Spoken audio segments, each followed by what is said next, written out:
Hello and welcome to Sustain, the podcast where we talk about open source sustainability. Very excited to talk to our guest today. Before we introduce both of them, I want to also make sure you know who the other voices are on this podcast. Like normal, I am Richard Littauer, everyone. I help run this podcast. I also help run Sustain, which you can go to sustainoss.org if you're unfamiliar with us. I think this is podcast 151. So if you came here, you can check out the backlog. It's pretty cool. It's all there. We also have Justin Dorfman, one of the original founders of the Sustain movement / organization today. Justin, how are you doing? I'm doing great. Happy New Year, sir. Happy New Year to you too. Justin is calling in from LA. I'm calling in from Vermont. And just to keep things the same, we have two other people on the West Coast today. We have Dudley and Wes Carr calling in from Seattle and San Francisco, respectively. Dudley doesn't have a last name, or if he does, it's exactly the same as Wes, because I'm pretty sure they're brothers. That's what their parents have told them. That's what they said to me. Dudley, how are you doing today? I'm doing great. Thank you. Happy New Year, and thanks for having us. Thanks for coming on. Wes, how about you? I'm doing very well. Hopefully we sound somewhat different as not to confuse all the listeners. Happy New Year to you guys as well. Just use the Angular commit conventions whenever talking and make sure to say Wes, talking about this, and then introduce whatever you're saying. That would be the best. You are different people. So Wes got his professional start in software developing Flash applications a long time ago. Then he worked on YouTube, Gmail, Docs, Google Voice, etc. When that was sold to Google, the company he had before that, he then joined Dudley at Moz, working on Node.js, which is really cool. More recently helped out with Nevada's fight against COVID by developing exposure notifications apps and doing fun stuff there. That was Wes, I believe. Dudley, who again is a different person. It's going to be a long podcast of just confusion, but that's okay. Joined Google 2006 after they acquired his first startup. Went on to work on Google Voice and Chrome while at Google. After that, he joined Moz and again worked on more Node.js stuff and started StackAid with his brother. So StackAid.us is what we're here to talk about. Is a way to automatically fund all of your dependencies with a single subscription. And we've talked about similar things before. So I guess my first question after that long introduction to show that you two know what you're talking about and have made a really cool app to help out developers who you understand because you are them. What is StackAid and how is it different? So in the most simplest terms, StackAid is just a monthly subscription that you can use to fund all of your dependencies. And what we actually do is fund your first and second order dependencies. We thought that going beyond that level of kind of contributions that a repository or a project would receive just wouldn't be meaningful. And the thing that we concentrated on the most was making this as automatic and seamless as possible for you.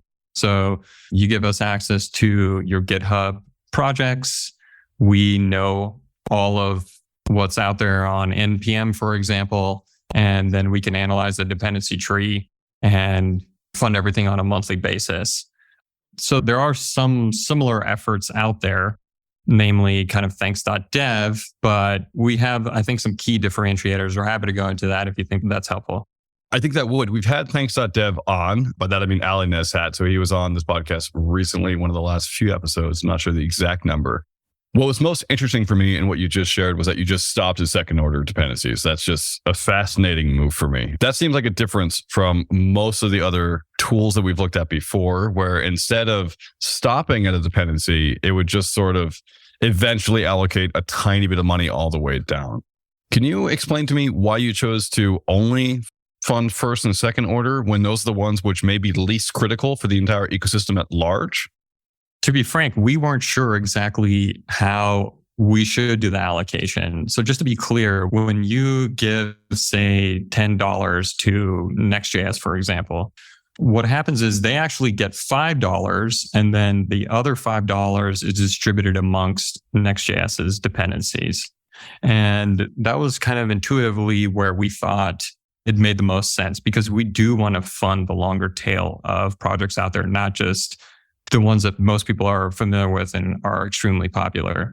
So the way we went about verifying this is we ran a simulation of 5,000 subscribers funding existing open source projects on GitHub that are not NPM packages. And when we ran that simulation, we found out that this model that we've settled on does kind of the best job in terms of funding the middle pack and the longer tail of repositories and giving them something that we think is, our goal of making developers be able to sustain and have careers developing open source. If we tweak numbers, if we funded much further down the tree, then the returns that people would be getting just wouldn't be meaningful. That does make sense. Okay, cool. If your goal is to help developers be able to get money for their careers, for their work, can you talk a bit about impact that you already have? Like how many users are using the platform? We have around a dozen or so subscribers at the moment. Funding, thankfully, they've been funding since the inception and every month, which is great. And we have a corporate sponsor through Sentry, which I'm sure you guys know, Chad Whitaker. He was super generous. But on the maintainer side, we have a few hundred. I think the last count was around close to 300 maintainers. And the number of projects we've funded is in the few hundreds as well. So, of course, we fund some very popular projects because that's just how it goes, like ESLint and so on. But I think the most interesting fact in that regard is we have a large percentage of our projects that we fund that are only in direct dependencies. That means they are not a direct dependency of any of our subscribers, but they are dependencies of popular projects like React or Webpack or ESLint or one of those. And so all of their funding comes from the fact that we have this kind of sharing model between direct and indirect dependencies. And they actually get a decent amount of funding from that. I want to go back a little. In 2006, something happened. Your startup got acquired. What was that startup and where did you join? So we started with peer-to-peer web-based applications back in the day of LimeWire and all that stuff. But we saw that Google Maps had just come out and we were really big into messaging. You remember like Game and the Oscar protocol and Jabber, ICQ and all that stuff. Exactly. And so we wanted to do a web-based version of that. And I was doing a lot of Flash stuff. And we thought, okay, we can make really compelling UIs and experiences on the web. And what actually happened was the Macromedia software at the time was so limited, especially for the larger scale apps that we were developing. And we ended up using the MTASC compiler, which was open source at the time, and heavily relied on that to build what we had. And so we ended up building a version of Google Talk that was web-based and ran on the Jabber protocol at the time, which of course is also open source. And that's the technology that led us to be acquired at Google. How did they get wind of it? Because there was no GitHub back then and all that. Yeah, we ended up attending a few conferences. I believe there was a peer-to-peer conference. This is really back in the day where Sean Fanning and Cory Doctorow, those kind of folks were attending this kind of stuff. And I believe we ended up bumping into some Google people. And then I met Michael Arrington way back in the day when he was TechCrunch founder. Yes. When he was still like hosting people at his home, like that were doing startups in the Valley. And they ended up writing about us. So we actually ended up getting in touch with folks at Yahoo who were really big into Flash at the time as well, and Microsoft as well. So yeah, we were very fortunate. Rest in peace, Flash. Yeah, for our younger listeners, Macromedia was the creator of Flash, and then Adobe bought them and then ended up killing Flash. So just so you know. So you went from there. I thought it was Apple that killed Flash. Oh yeah, never mind. Yeah, you're right. It was Steve Jobs. Also RIP. Yeah, it just makes me sad. I miss HomestarRunner.net. I mean, I think it's still going. Yes. Strong Flash bad. Yeah. I'm curious how you went from there. So you worked at Google for a while and then you switched to Moz and started working on Node.js stuff. When did you decide to start tackling dependency payments and helping out maintainers? So Wes and I have been close to open source for a very long time. I mean, we've consumed it since the late 90s and have benefited from it tremendously. But we've always worked on business to business applications or business to consumer applications. And, at the start of the pandemic, as you mentioned in Wes's bio, we worked on an open source exposure notification app for Nevada. And all of those things are super satisfying in terms of people using them. But we realized that when we worked on the exposure notification app, there's great benefit that we derive from something like that, that we know that we're helping real people, both employed there as well as the residents in the state of Nevada. But as technologists, we couldn't help but feel a bit envious of just the rapid feedback that you get from other developers who understand the problems that you're having, and to be able to put something out there that help other developers kind of in the vein of open source. And so we live in that space, although probably not as visible clearly as other people. And so we wanted to make a concrete contribution back into the open source community in some form. That problem around funding was just kind of ever present. The people who had problems with it, their stories resonated with us. And we really felt like we had something to give in that respect. And so we started thinking about that problem. We certainly thought about the Node ecosystem in particular to begin with. And there was a seed of an idea. And then we just explored that over 6 to 12 months. Who is funding your work on this right now? So it's self-funded. Wes and I primarily do consulting. We've been doing that for the last couple of years going into the pandemic. What we love about that is that it gives us the ability to choose the projects that we're working on, but it also gives us the flexibility, to pursue things like COVID Trace that we did for state of Nevada and now StackAid. And so that's super important for us to give us that ability to kind of flex in different directions. And frankly, we've done startups previously, where you cold turkey quit a job and then try and hammer it out. And what we realize is that your runway is incredibly short. The clock starts ticking immediately. And the reality is that most of these ideas take time. You need time to nurture them, to discover things, to get feedback, and to grow it. And so far, we've found a good balance with consulting and building this project. I was going to ask, do you guys ever get sick of each other? I mean, you're always you've been working together forever. Well, Wes just moved to San Francisco, so I think that's helped a lot. Nice. Yeah, no, I was just wondering because it's just it's just amazing, your career and everything, how close everything is. We used to fight a lot early on about what the other person was working on and responsible for, and had very strong opinions about how they should do their job. But over the years, I think we tend to view things in a very similar fashion, for better or worse, and have had a strong trust of each other's core competencies. So yeah, we've nurtured it well, I think. Well, that's good. I mean, if it works and you keep evolving and get better, then what else can you ask for? Yeah, totally. But our sister refuses to work with us. So when we'd love to have her, but she's smart and stays away from work. Is she also an engineer? Yeah, she is. Oh my Lord. 3 engineers. Wow. That sounds like a lot of cooks. So I think 2 seems to work pretty well. StackAid looks pretty awesome. So good job. Thank you. Yeah. Although I would be curious to see what would happen. This is kind of a side project, kind of not a side project. It's a passion project for sure. And I expect that it's pretty lean as far as the running day-to-day goes, because you still have to do your consultancies and manage your lives and all those things. But it sounds like you've had a lot of experience, right? And you've had experience with startups, so you know how that works. And therefore, you know how to keep things minimal as much as possible. You mentioned earlier Chad Whiteacre, who is the best. One of the questions I have following up from that is, what's been the level of corporate involvement with StackAid? Is Sentry the only corporate donor to open source projects through StackAid? Are there other ones? Are you spending a lot of time thinking about how to pitch other corporate sponsors? So Sentry is currently the only corporate sponsor. We're certainly interested in working with others. And we have actually kind of a business partner that works with us part-time who is also helping in that arena. So we're definitely reaching out to companies. But and Dudley can give his own opinion, but for me, I think the most important base that we can rely on is individual developers.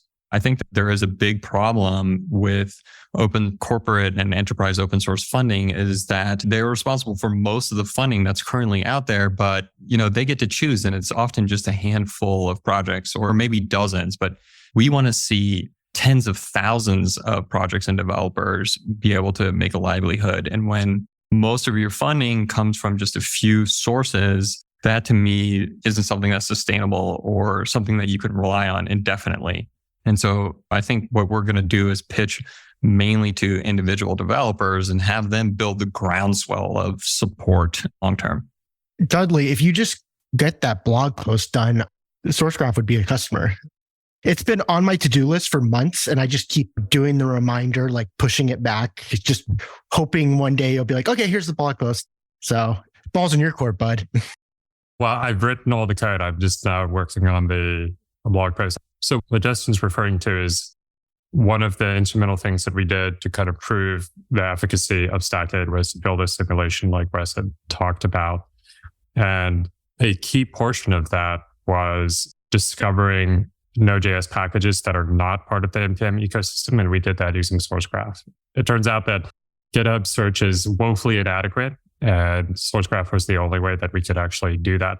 Even the stuff that was in BigQuery, it was such a weird sample. It wasn't representative. We couldn't get a lot of the data out. So hats off to SourceGraph. It was the way to do it. And yes, that blog post is forthcoming.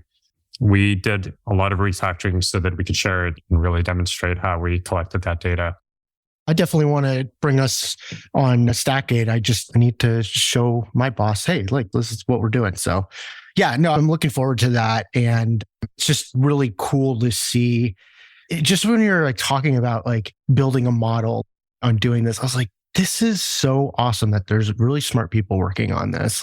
I guess what I'm trying to get at is like 10 or 11 years ago, like I would have never imagined like we wouldn't gotten this far as like a community, like the open source sustainability community, would be getting to doing what we're doing now, which is just, it's just hard to believe like how, number one, how fast time has gone, but there's actually like people doing it and companies doing it. So yeah, it's just amazing. I think technology certainly is playing a part of it. And we are exploring collectively with companies like Planks.dev alternate models, in addition to Open Collective and GitHub sponsors and so forth, about ways and avenues that people can make financial contributions. I think the big thing that is missing, and SustainOS and others are doing this, is to evangelize. And I think the evangelism is super important. Wes and I are very passionate about individual developers pitching it. And the reason why we think that is because I think, a lot of the companies are not as progressive as SourceGraph and Sentry. And so they need more prodding to do open source contributions. And I think, if individual developers are like, I am putting my own hard-earned money because I derive benefit from open source projects and my company should do it as well.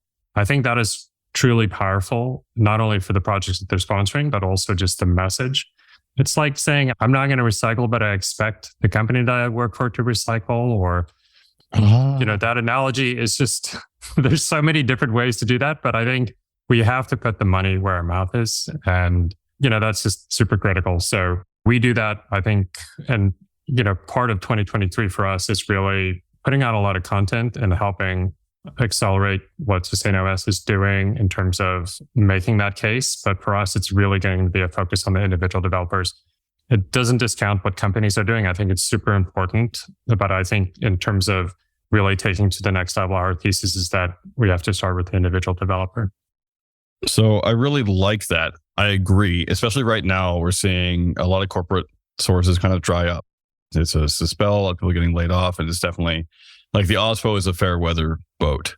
She only wants to sail when there's a lot of money out there to spend on things. So individual developers are a bit different. What I'm curious about is that means you're putting the onus on like the moral rectitude of maintainers for giving back in some way, right? Capitalism functions by exploiting the gap between what people can do and what they can provide for you in terms of money. And so asking people to donate is always often really hard when they could put that towards their kids' college, their own retirement, etc. So I guess tactically, I'm really curious, what are you going to do to try to convince developers to donate more of their money, especially in a bear economy? Besides putting out content, do you have any like other projects you're going to launch in terms of tutorials on why it's good to give back or something like that?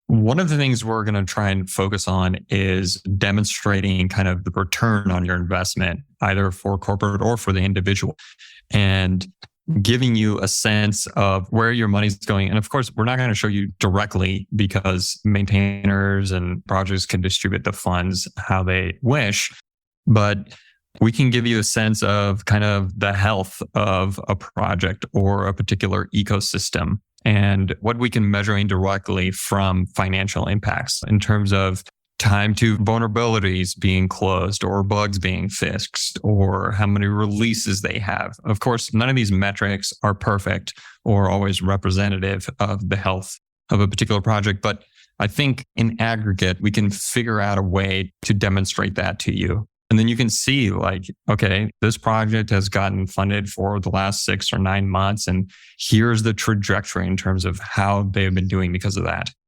About once a month, I see some blog post about a maintainer talking about the onus that is being, or the expectations that are being put on them. And, I saw one recently, which is like, the license is the license. That is the relationship that I have with you.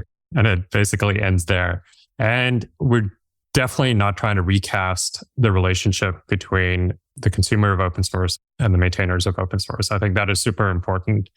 We firmly believe that this is not a transactional thing, that it is a donation, and there's no quid pro quo for those types of contributions.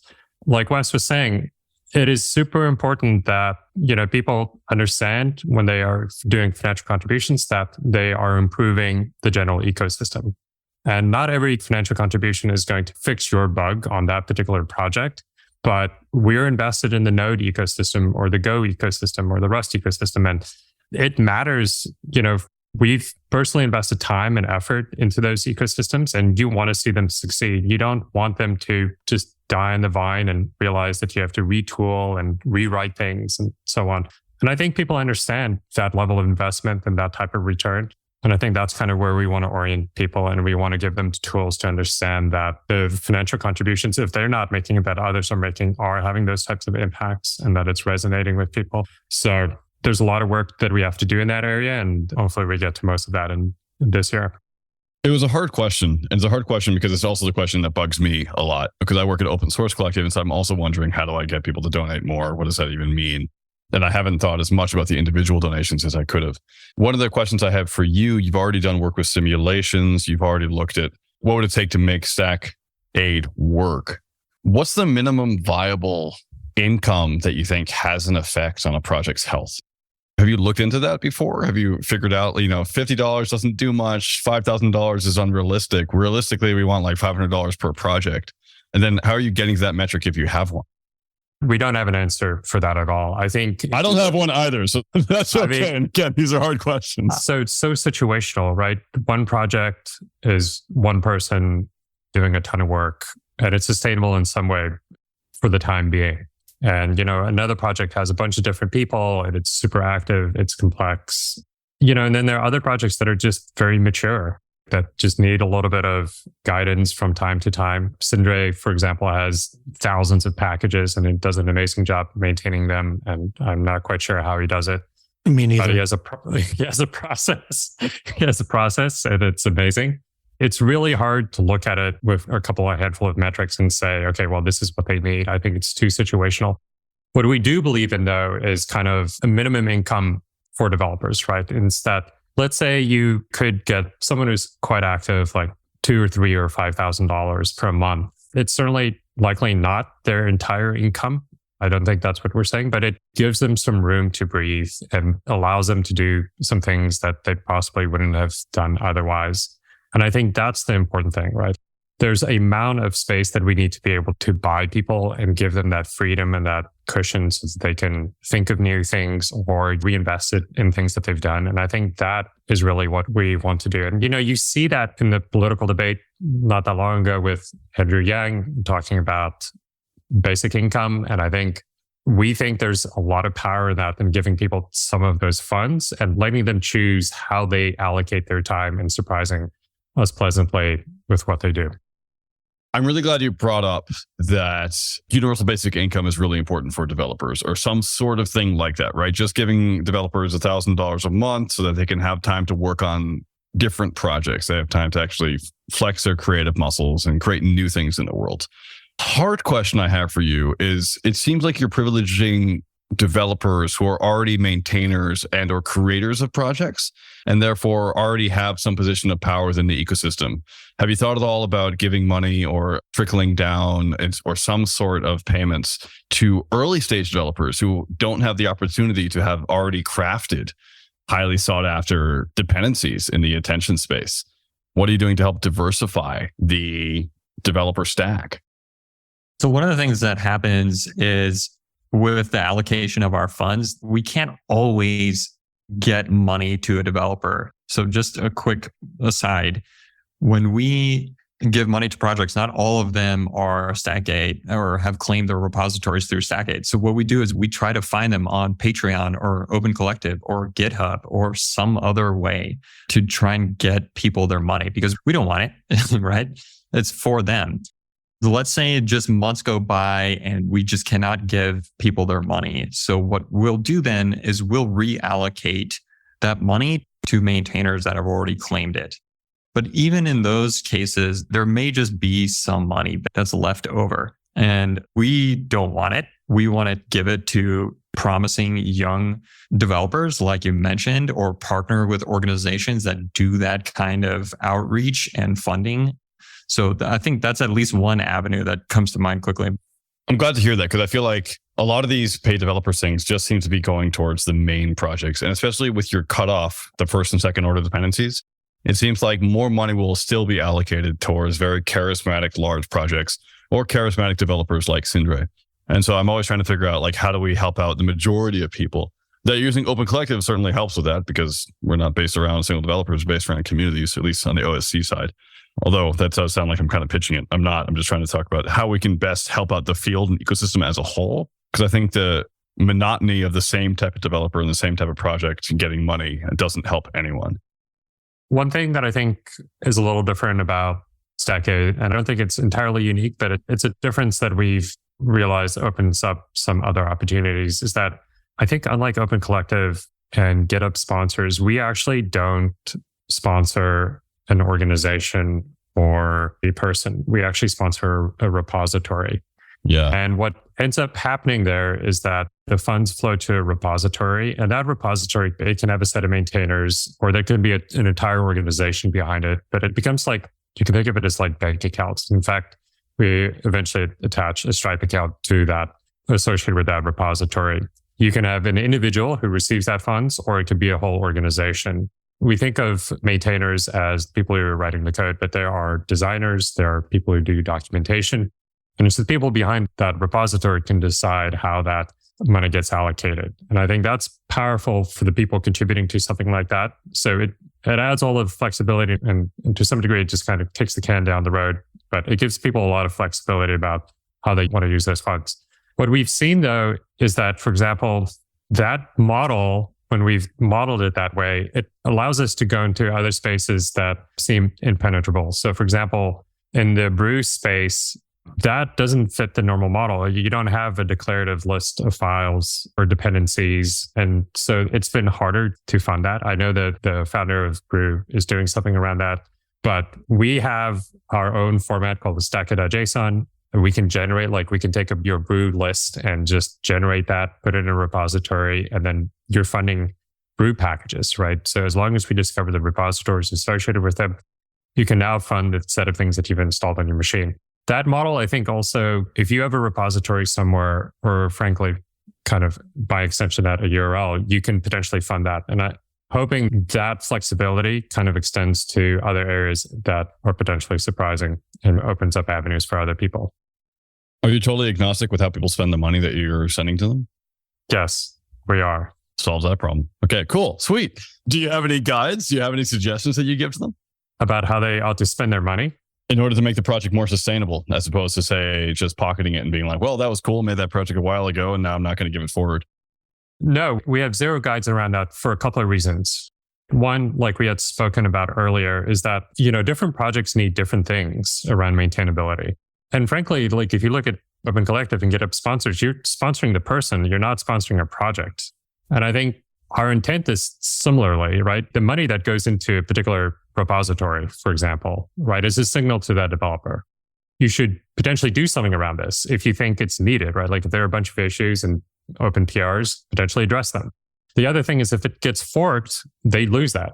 If people shift the money to another repository that's a fork because that is being better maintained, then that is a signal to that developer.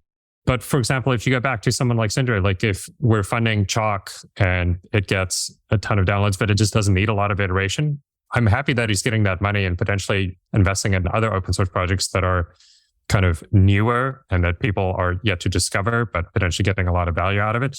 So I think that flexibility is super important. So we don't want to be particularly prescriptive to open source developers. That's a good point. Like it could be subsidizing the next generation of a Chuck-like app. Yeah, it should just be pretty hands-off and neutral. I think there's concern still amongst people that, you might make a donation, or especially by companies, we might make a donation to this project and they do nothing with it. They just pocket it, or and I think there's definitely a concern around that. That will always be an issue. And I don't think any safeguards are going to basically prevent that. If someone wants to phone something in, they're going to do it. I think we're missing an opportunity by worrying about some of the worst cases that might happen out there. And I think what it ends up doing is that we're so cautious about putting money in this space and just having people run and build on that. If we put these restrictions out there and just pump the brakes before we really allocate the money because someone might not appropriate properly, it's just going to limit it.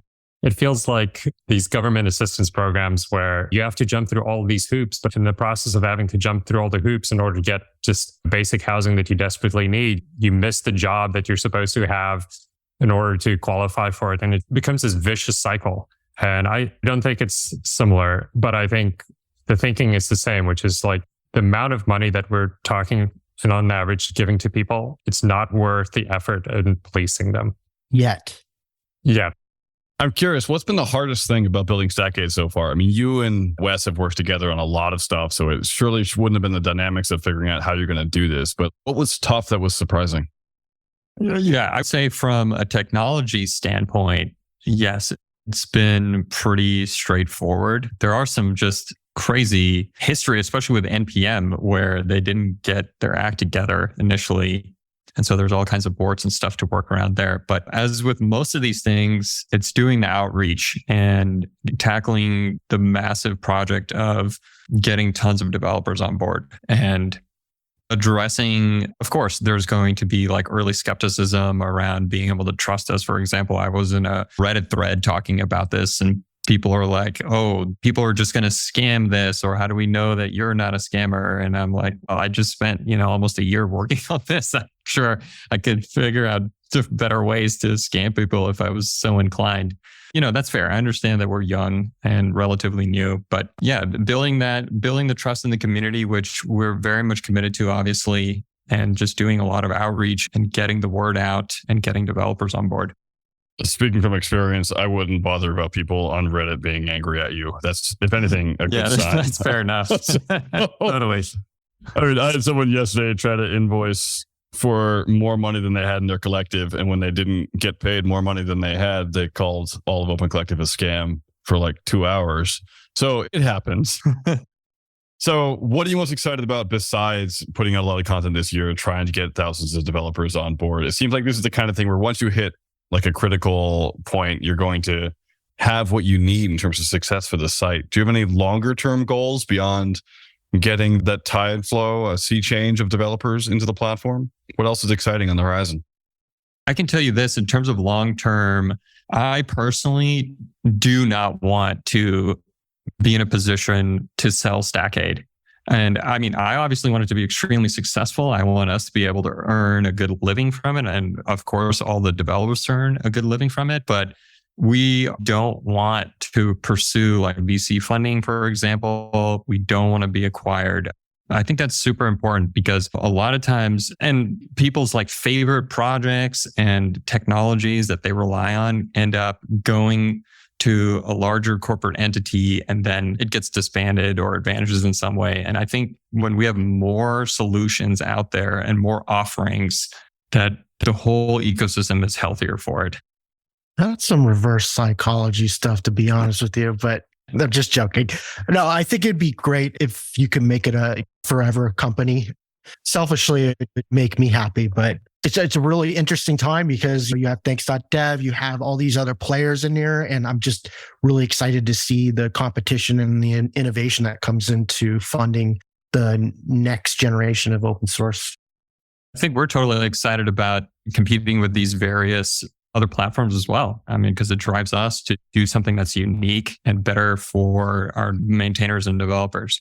I actually had a chat with Ali just before Christmas, and it was actually super fun catching up with him. And he's a good dude. Yeah, he's a good dude. And yes, in some respects, it is competitive. But I also made the argument while we were chatting is that there's a lot of similarities and there are also some differences. And I think it is important for us to remember that while these things are overlapping and certainly on paper competitive, that it is not a zero-sum game. We want to expand the universe of companies and individuals that are contributing or funding open source. And certainly you could argue that there's going to be a winner. But I think the space is so large and there's so much work to do to get people in. And there are lots of different approaches to doing that. But I think if the space grows, everyone wins. And I think that is the focus. And so I think it absolutely makes sense. And our message has always been to people that just fund open source. You don't have to use StackAid. Use one of any of these things. Just figure out what works for you and actually start doing that. And I think that message, if it starts percolating, benefits everyone and we all win. And I think that is what I care more about than, obviously, I want us to succeed as well. But I think it's far more important that we all get a foothold or something resonates that makes the space grow even more rapidly. In the end, it's who wants to put all their eggs in one basket. There's a reason that we have a open collective page and a thanks.dev page and soon to be a StackAid page. It's just putting all your eggs in one basket. It's just, to me, it's just not a really good idea. And also this problem is so big that I think there's going to be plenty of business to, again, you're going to share a lot of the same customers. So. Absolutely. And I think Ali in particular is doing a really good job focusing on corporate customers. I think he's really passionate about it. They have a good message. And I think they're very tuned to that. We really want to focus on the individual developers and that experience. I think a big part of this is actually still data, that even though there's things like libraries.io and other subsequent projects and the stuff that Google and others are putting out, like that space, the data around it, I still think can be a lot better, especially the freshness of it. And I think there's a lot of contributions there that make our lives easier, but also lead to all kinds of other insights. When we're talking about visibility and understanding impact, the quality of that data is really kind of integral to that. And I think hopefully this year we see a lot of advancement in that space. Couldn't agree more. We are running up on time, however, so I will have to say I wish the best, and I really hope that this goes well for you two. It seems to be going well so far. I think there's a lot more room in the space. I mean, we've just been talking about Anglophone dependencies at the moment. There's a whole ton of other code out there as well, which is written in other languages, written in other countries. So really excited about this. That is cool. But before I move on to Spotlight, Dudley and Wes, obviously you can go to stackaid.us to look at more about this, but that's also stackaid.us, which is the other pronunciation for it. Where else can we follow along? Is there a special blog? Do you have Mastodon accounts or Twitter accounts that you want to plug? Yeah, we're both on Twitter at StackAid, and then we're also on mastodon.social at StackAid, just in case. And actually, increasingly, we find really awesome people focused on our community on Mastodon. Thank you so much. Yes, hit them up there, follow along. Super exciting work. But don't leave yet. Now's the time for a Spotlight. Spotlight's where we talk about projects, people, things which have helped us out in our lives, which we think just need a little bit more light shed on them. Justin Dorfman, what is your Spotlight today?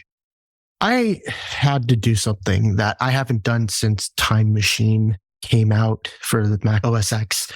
I had to do a clean install, and I couldn't get Ruby to work the way I needed it to. I kept getting all these errors. And then I went on Twitter and said, help. And Nate Hopkins told me to use something called ASDF, which is a way to manage multiple runtime versions with a single CLI tool for Ruby, for Node, and a bunch of other runtimes. And it worked. It worked so good. And thank you so much, Nate. And you could go check them out at asdf-vm.com.